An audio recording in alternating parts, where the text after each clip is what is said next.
मेरा पति मेरी माँ की सारी बातें मानता, मेरी बातें टाल देता, पर मेरी माँ की कोई भी बात नहीं टालता।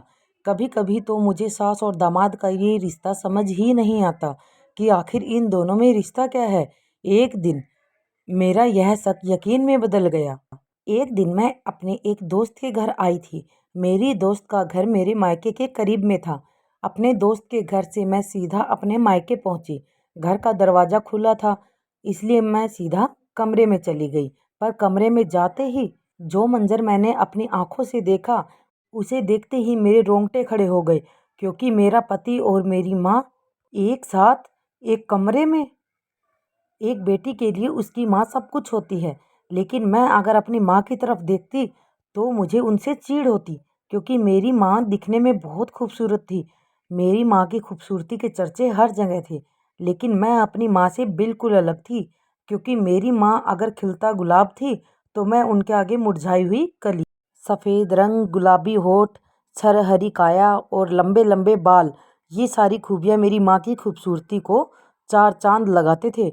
मैं अक्सर अपनी माँ के साथ कहीं भी जाने से कतराती, क्योंकि लोगों की नज़र मुझसे ज़्यादा मेरी माँ पर रहती थी।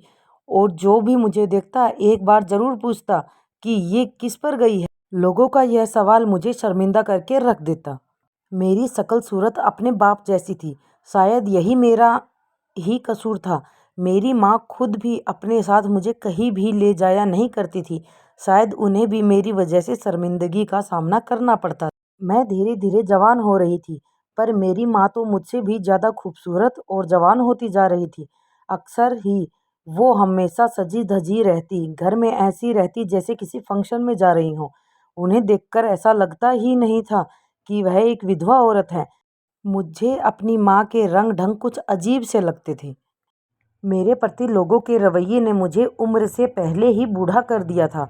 मैं जहाँ भी जाती अपनी माँ की तारीफ़ें सुनती, और जब मेरी बात आती तो लोग कहते कि ये किस पर गई है। यह सब देखकर ज़िंदगी बहुत कठिन नज़र आने लगी। मुझे अपनी ही माँ से नफ़रत होने लगी थी। पर कुछ दिन बाद मेरी ज़िंदगी में एक ऐसा शख्स आया जिसने मेरी बेरंग ज़िंदगी में हज़ारों रंग भर दिए। अरुण से पहली मुलाकात कॉलेज के बाहर हुई, और देखते ही देखते हम दोनों के बीच बातचीत शुरू हुई, और धीरे धीरे यह सिलसिला मोबाइल नंबर तक आ गया।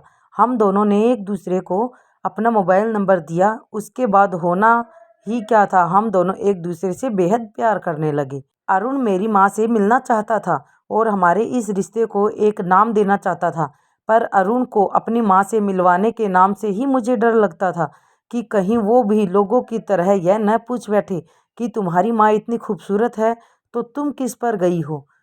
मुझे तो अपनी माँ की खूबसूरती से भी डर लगता था, लेकिन मैं भी इस रिश्ते को एक नाम देना चाहती थी, क्योंकि मैं अरुण से प्यार करती थी। इसलिए मजबूरी में आकर अरुण को मैं माँ से मिलाने के लिए अपने घर बुलाया। अरुण की माँ इस दुनिया में नहीं थी, वह अपने बूढ़े बाप के साथ रहता था। अरुण जब मेरी माँ से मिलने घर पर आया तो मेरी माँ ने मुझे चाय नाश्ता के लिए किचन में भेज दिया और कहा जब तक मैं नहीं बुलाऊं मत आना, क्योंकि इस लड़के से मैं अकेले में कुछ बात करना चाहती हूँ। बल्कि यूँ कहें कि वह दोनों एक कमरे में बंद हो गए, और घंटों उन दोनों में क्या बात हुई मुझे नहीं पता। अपनी माँ की यह हरकत देख कर मेरा दिल जल रहा था कि यह क्या, जिस लड़के को मैंने पसंद किया वही मेरी माँ। मुझे यह सब सोचकर भी घिन आती थी, पर मेरी माँ की हरकत ही कुछ ऐसी थी।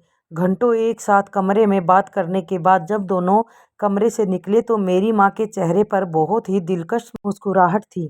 कमरे से बाहर निकलते ही माँ ने मुझे गले लगा लिया और कहा, अरुण बहुत अच्छा लड़का है, तुमने तो अपने लिए हीरा चुन लिया है। माँ की इस बातों ने मुझे हैरान करके रख दिया था, क्योंकि आज तक मेरी माँ ने कभी भी मेरी पसंद की तारीफ नहीं की थी। कुछ दिन बाद मेरी माँ अरुण के घर गई और उनके बाप से भी मिली, क्योंकि अरुण के पिता की तबीयत खराब होने की वजह से वो कहीं आ जा नहीं पाते थे। इसलिए अरुण के बाप से मिलने को माँ ही अरुण के घर जाना पड़ा। कुछ दिन बाद मेरी और अरुण की शादी हो गई। मैं दुल्हन बनकर अरुण के घर आई। शादी के बाद हमारी ज़िंदगी में सब कुछ अच्छा चल रहा था। हमारी शादी को अभी कुछ ही दिन गुजरे थे कि मैंने महसूस किया कि अरुण मेरी माँ से मिलने मेरे मायके कुछ ज़्यादा ही जाता था। पर कभी कभी मुझे अपनी माँ और अपने पति के इस रिश्ते पर शक होने लगता। पर कभी कभी सोचती, नहीं ऐसा नहीं है, शायद माँ के आसपास उनका कोई अपना बेटा नहीं है, इसलिए अरुण और मेरी माँ का रिश्ता गहरा है। एक रात रात के करीब 12 बज रहे थे। अरुण बाथरूम में थे। तभी अचानक अरुण के फ़ोन की घंटी बजने लगी।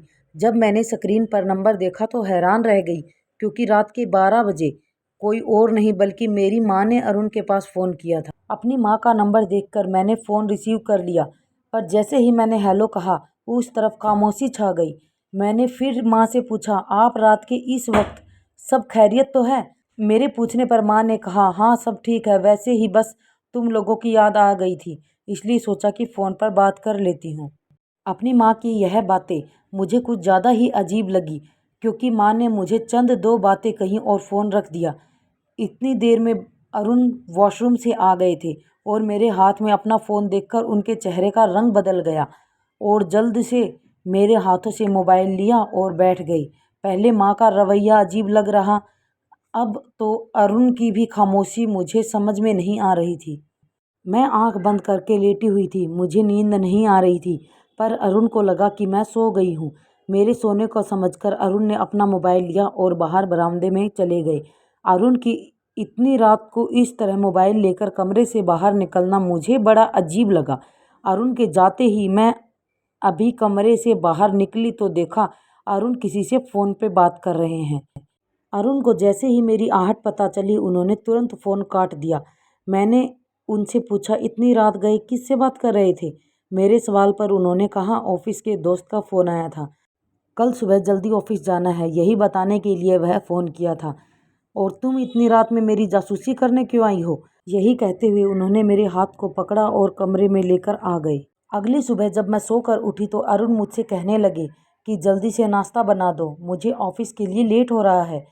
मैंने जल्दी जल्दी उनके लिए नाश्ता बनाया। अरुण के ऑफिस जाने के बाद मैंने सोचा कि एक बार माँ के पास फ़ोन करके पूछ लेती हूँ कि आखिर माँ इतनी रात गए अरुण के मोबाइल पर फ़ोन क्यों की थी, वहाँ पर सब खैरियत तो है।